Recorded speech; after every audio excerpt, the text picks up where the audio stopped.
So welcome to Martial Arts One-on-One Podcast. We got the legendary Sifu Fernandez here, one of the greats within Wing Chun in the martial arts.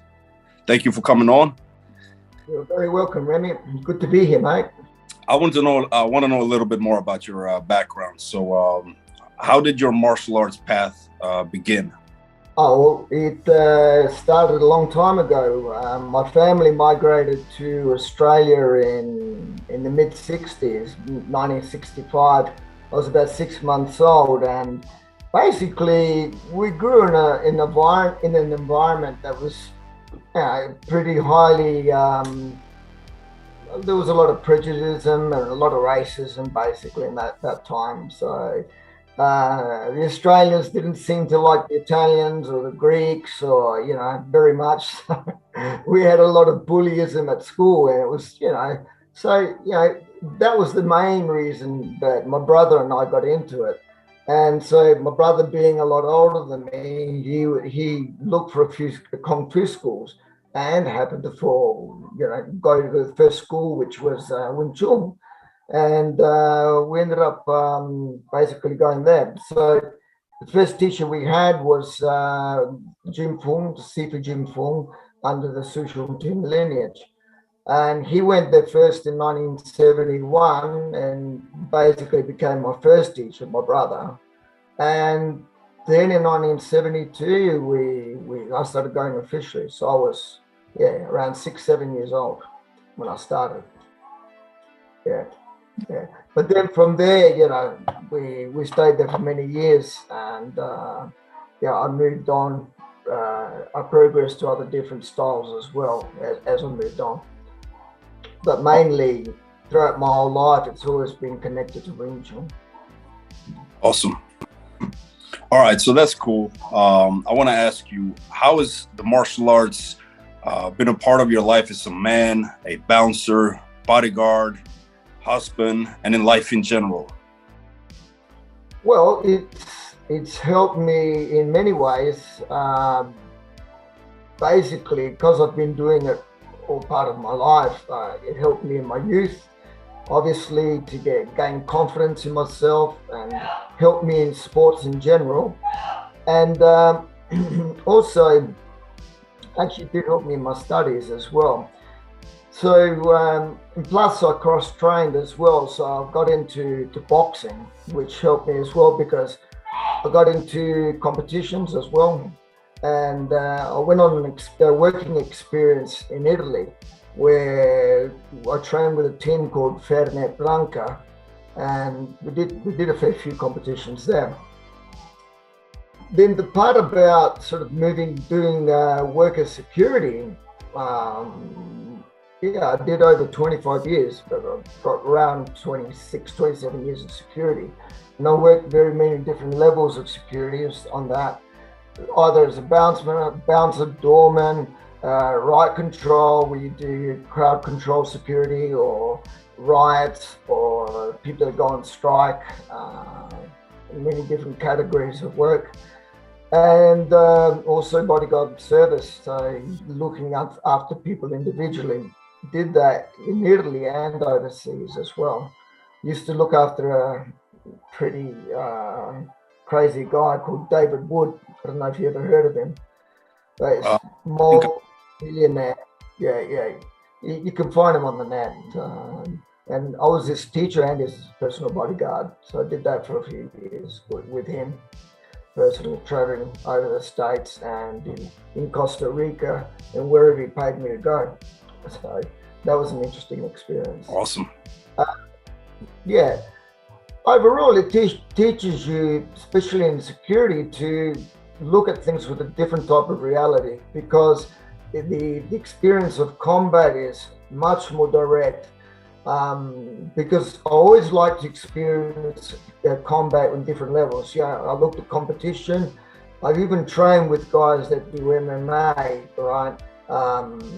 Because I like to look at all levels of combat, and I throw myself in there, so I don't care if I lose. I just want to experience the different types of combat reality. But for me, I wanted to see if Wing Chun would work at a close range, And it's always been effective for me. It's never failed me in that sense there. So being a security guard or doing bouncing or doing, one-on-one type security or even one on more people, Wing Chun's will always work, without any problems. Or else I wouldn't be here teaching it today. That's for sure. I can by first hand say that your Wing Chun is very effective because I've touched hands with you, and it was like trying to block lightning. It was you have amazing Wing Chun, and I was very lucky to get a few lessons from you when we met in Russia. Would you say Wing Chun is a spiritual martial art, or is that more on an individual base, or how important is it to train the martial arts, the mental and the physical simultaneously, or do you think that it leaves more for the individual himself or herself to find that path? It is definitely an internal art as well. It definitely leads to spirituality. Great Grandmaster Yip Man was one to teach the gentle side of Wing Chun and more an internal approach. And even his teachings sort of point the finger towards an internal spiritual approach. I mean, you got to also understand that Wing Chun embraces, three types of philosophies, which is your Taoism, Confucianism, and Buddhism, right? So they're belief systems that encompasses the mentality of Wing Chun, and it gets trained into your body and in your mindset. So many times when I'm trying to teach a Westerner, I say, you sort of got to think a bit like, Chinese to understand this art, or else, you can't force your way to do this art. You've got to do it with a much softer approach, a Taoistic approach. And everybody says, oh, what are you talking about? And you bring them into the mentality of the Oriental way. And, still for the Westerner, it's hard. And, I was probably the biggest proof for these people because I used to be really, really strong, especially when I was doing security work. I was reasonably soft and very flexible. And, but biggest shock happened when I lost about 22 kilos. And I was still shifting people around that was about 110, 120 kilos.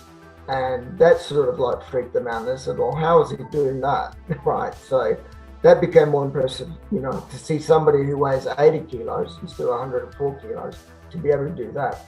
So, because I was able to still do it. I was able to do it at 104, but I kept saying to them, no, I'm not using the strength. And they said, yeah, sure, look at you. I'm like, well, okay. But it's not that I wanted to lose that 22, 23 kilos to prove a point. I just decided to do it because I'm going towards 60. And I know I look incredibly young, but I'm going towards 60. But so I just want to redo my physique and be more toned and work different types of avenues to produce strength, or as we call it, inner strength. So the answer is yes, definitely. And but if you ask me, I probably looked into it more later in life than earlier probably because of my arrogance, because I was definitely more into fighting than looking into the internal side or the spiritual side. So it's probably been more in the last 18 years that I've been researching the internals aspect. Because, when you're young and, especially with the world of Wing Chun, we get so many people speaking bad about Wing Chun, that they can't fight and stuff like that. In the north of Italy, I'm a fairly renowned bouncer. There's not many people who say I can't fight. Right? You just need to ask around. Everyone knows me. So, no one's going to bullshit me. I believe that. And I worked in the bouncing industry, with all levels of people, very big guys, work with people who does MMA, does Brazilian Jiu-Jitsu and stuff like that. And it's a different ball game when you're working in that type of environment. You know what I'm saying? And and biggest respect for these guys because they're really tough people. But just the way I train my guys for that environment is completely different to maybe the way normal sparring conditions would be done for the ring. I just train them completely differently. Yeah. Awesome. You know it yourself. In a club, when all hell breaks loose, it's just complete chaos. So that's how I train people. Chaos. Yeah. Never a straight formula. No. How do you generate power? It's well, from the ground up. From the ground up, from vertically. Does that make sense? No. Yeah, it makes sense. It makes sense. And through the spine, and it's almost very similar to the Mike Tyson uppercut. Everybody says elbow force, but elbow power is basically is one of the last things that generates the power. It's got to come from the body, right? It generates through the legs, through the hip. In a little square box, I can't really demonstrate it that well. But I could even maybe send you the links to share. I'll send you a link that maybe you can share on this channel of the video that explains it properly. But the energy comes up vertically, all right? Travels through the spine and travels always upwards. You're never pressing out horizontally or else you're going to lose power. The punch does go out horizontally, but the power's coming out vertically. So the power that comes up vertically is actually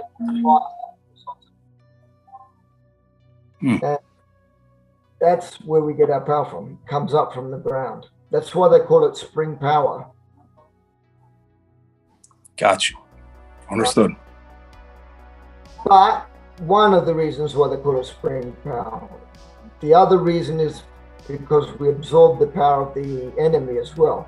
That's a spring reaction, which also makes us power up our next technique.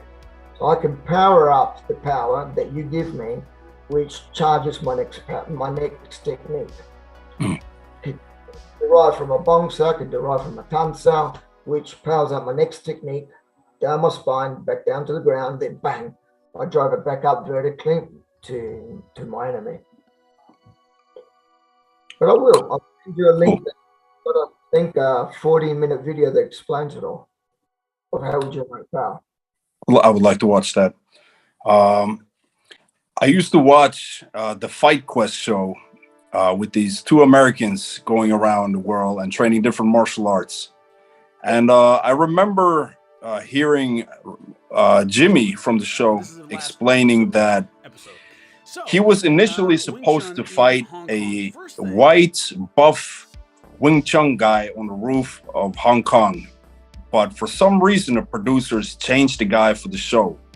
And I think he was referring to you. We actually talked about it on the episode. He has. I didn't know that. No, he has a podcast where he's talking about the different episodes. And on a Wing Chun episode, he talks about that situation and referring to you, that he was supposed to fight you. But yeah, I don't know why. I think I watched that episode. I watched part of it anyway. Yeah, no, my side of the story, which because I was there. Look, it's really strange because put a bolt on it. When I arrived, the director looks at me and goes, "You're not Chinese." I said, "Fuck, what the fuck?" I swear on this channel. I said, "What the fuck do you want from me?" It's like Grandmaster Leung Ting, really hassled me to go at really short notice. I think I had less than 40 hours to prepare for this fight. Like, I knew nothing about it. I didn't even know this Fight Quest program existed. I was too busy working and training. And And so, yeah, I was pretty big in that period of time. I was bloody 104 kilos, and I was really, really full out with work, security work, most nights of the week, and training during the day and teaching as well. So I was flat out. And he says, no, you got to come, because it was a period I was selected to go and do private lessons with him, you know. And I said, shit, you really couldn't find anybody, because the guy that was supposed to fight, sadly, he's passed away. He was Italian in the first place. He had a school in Japan, and you know, like I said, sadly, he's passed away. His name was Daniel, and so this crap about you're not being Chinese is, I can't work it out, because the original guy was Italian, and then he had broken his foot. That's why he couldn't attend the fight. So anyway, what I did was, I said, send me a video of this guy, and I thought, shit, he's a good ground fighter. And I thought, funny, I said, my ground game wasn't really up to scratch, right? And I said, look, if he stands up and fights me, I'll go for it. I said, punches, knees, elbows, as long as we can do that, kicks, I'm for it. But for the ground, I don't feel too confident with this, I'm honest, I'll say what my strong points are, but I didn't feel that confident. He goes, no, you got to go to the ground and all this. And I said, look, I'm not going to come. I'm not going to look stupid if I'm not good at something, and you're only giving me 40 hours notice. And he goes, all right. So I said, okay, bugger it. And I called my friend, who was ranked number 3 in the FIG MMA world titles, right?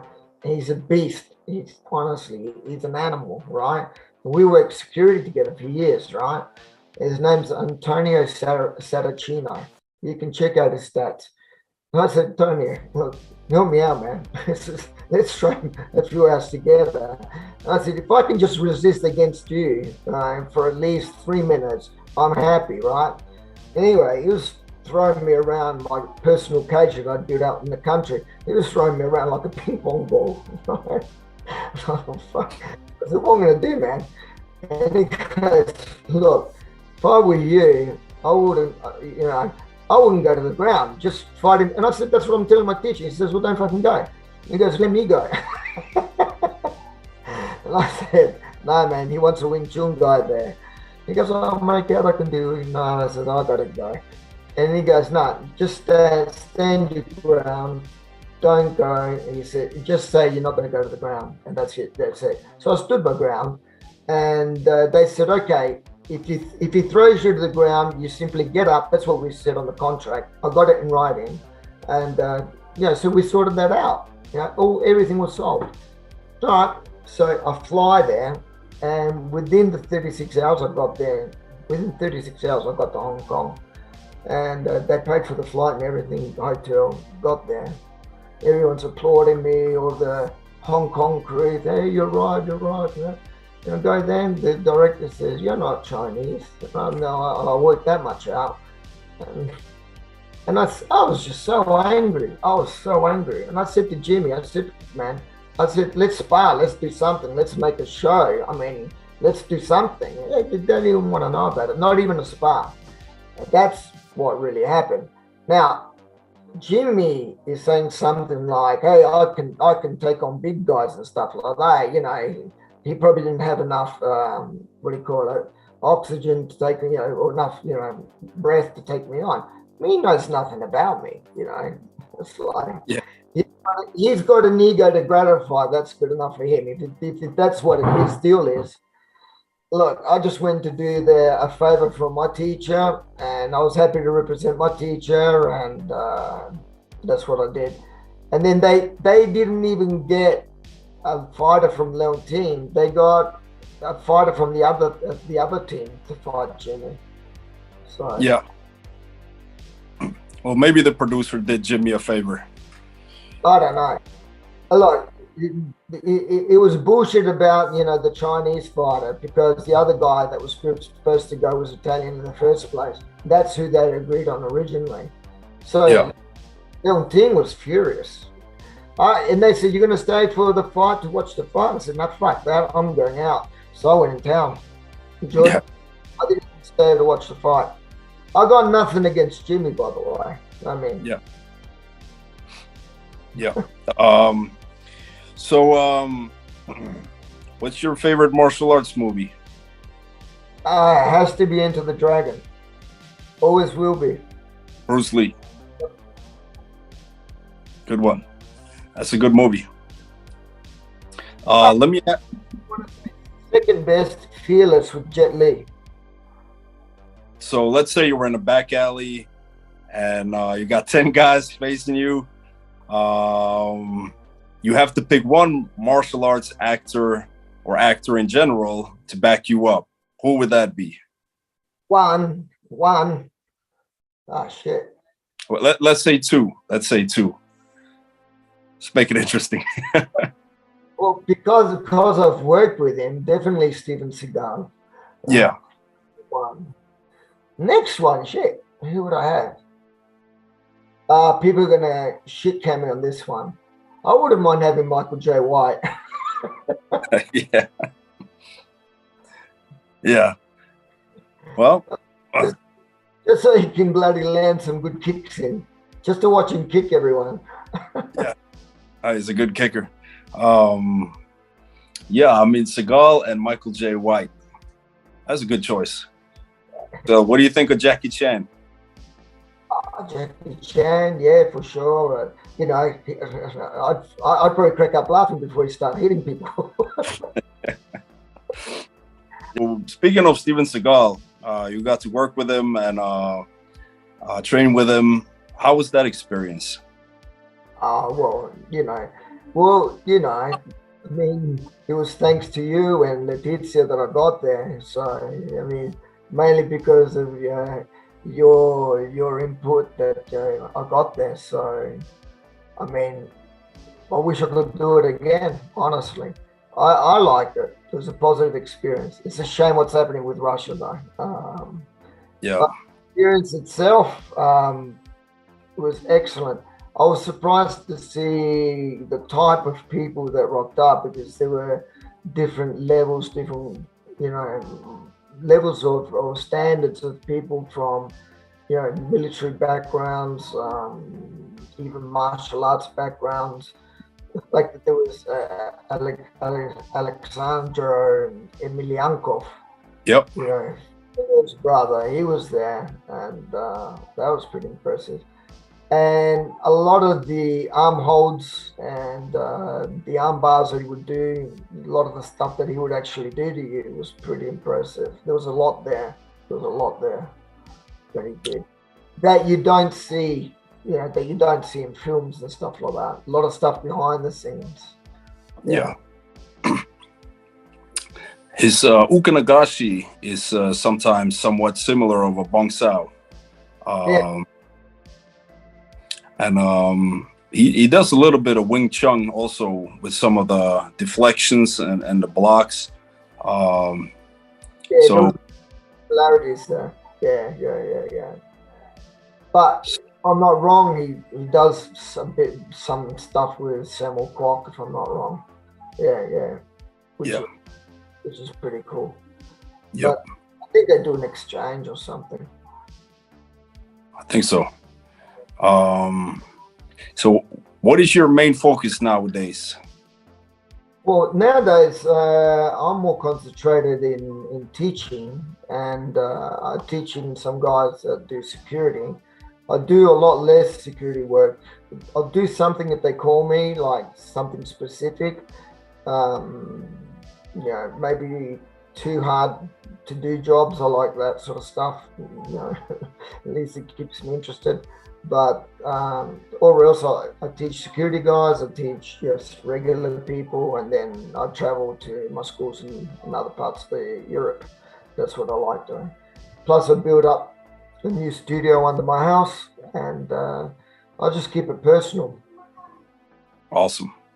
How do you prepare for peace by training in combat arts and training for fighting and for war? when I prepare for battle, you know, 1-on-1, 1-on-2, 1-on-3, 1-on-5, yeah, I mean, I have a particular programs of how I prepare myself and prepare guys, and uh, and then how I avoid it, because I do.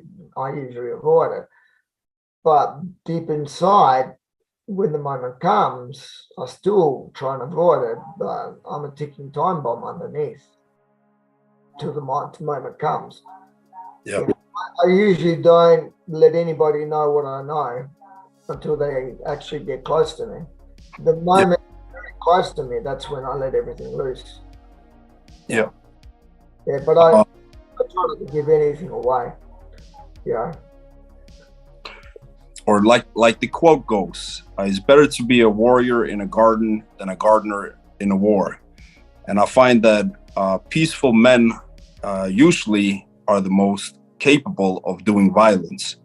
Without being capable of doing violence, you tend to be harmless or passive. And that doesn't necessarily make you peaceful. It makes you incapable of regulating for peace. What is your thoughts on the world today and the future for the world and the way things are going? Well, first of all, as far as the gardener is concerned, in a war, he could, a couple of days before, fill the fields with poison ivy. Think of that one. That's true.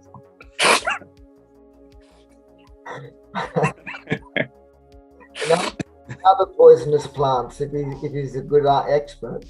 Anyway, what can I say? I'm hoping that we're coming out of this pandemic, that maybe things, you know, will pick up. I'm hoping. Just think that a lot of the times when I teach, because I live out in the country, you know, get everybody put down their phones and we go work outside and work with the trees, with the nature, and we just get them away from the phones. Yeah. Very connected to the country out here. So what is your best advice on training for self-defense, mentally and physically?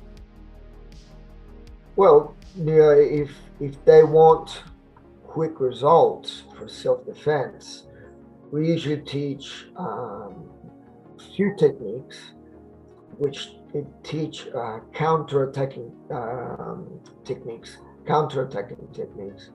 and we go with 4 principles. And basically, it's to counterattack straight away.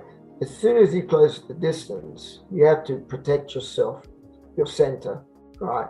Be with your legs and your arms, right? Now, I'm not talking about knife defense and stuff like that. I'm just talking against fists and legs. You step in quickly to close the distance, but with your guard, you have to protect yourself as best as possible. You close the distance to attack his body. This is what I teach my guys. And you close in to attack his center, his body, not so much his arms. Attack his center and go straight in for his face, right? Straight in for his face. Close the distance as fast as you can and keep pressing him, attacking him, all the center points. Be it with the legs, be it with your knees, be it with the elbows. Just keep smashing until you finish as quickly as possible. That's stepping in, because reaction is much quicker than his action. Right? Like, a lot of people think if I do the defense first and then counterattack, it's too late. Yeah. Because most people will always think that, you know, think, okay, if I wait, do the defense and do an attack, but if I cover myself and do a counterattack, right, especially with this type of defense that I'm doing now, that usually protects me, not close the distance. And I zoom right into its center.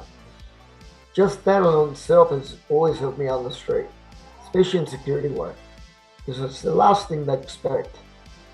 Yeah, that's good advice.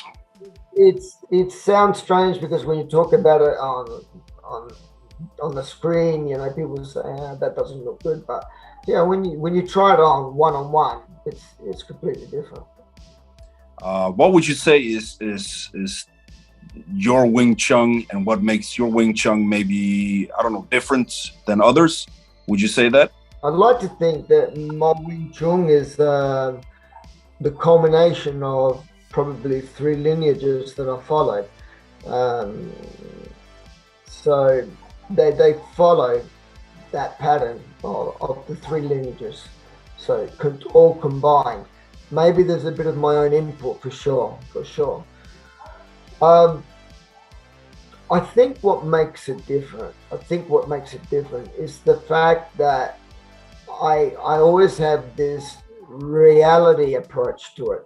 You know, it's like I don't like living in fantasy land. You know, it's like for me, I look at a technique not for the sake of just looking at a technique and I think, oh, that's nice. So that's a nice form, or that's a nice technique. Yeah, to me, it's got to be functional for combat. And I've always had that approach, right? That's probably what makes me different. But I think that most people that look at combat seriously, one guy that comes to mind in particular is Alan Orr. He's a guy who trains fighters, for the ring. I think he's in New Zealand, right? And he probably takes the same attitude. There's other couple of guys like that as well. And plus I've been doing it just over 50 years, so definitely boxing has been a bit of an input for me. That definitely helps as well. I've got 2 times world champion Tim Witherspoon. He's sort of like collaborating with my channel because he likes how I do techniques. So he sees that I've got this boxing input within my structure, and I told him, yeah, that's because I've been sort of like cross training with boxing for so many years. So it could be for that reason as well. So I have this instinct of attacking anyway. And plus, in Wing Chun, they teach you that in reality, every technique that you do has this duality, which is to absorb and to attack. So every technique that you do is not only a defense, it's an attack anyway. And so I have this tendency that when I'm chi-san with you, I'm ready to attack you instinctively. So that's probably why. Yeah, that could possibly be the reason. Sifu Fernandez, thank you very much for coming on. It's been my pleasure and honor. It's been great, and thank you for taking the time. You're welcome, mate. It was good to see you too, mate. Really good. Hope to see you soon. Thanks. Ciao, mate. Ciao.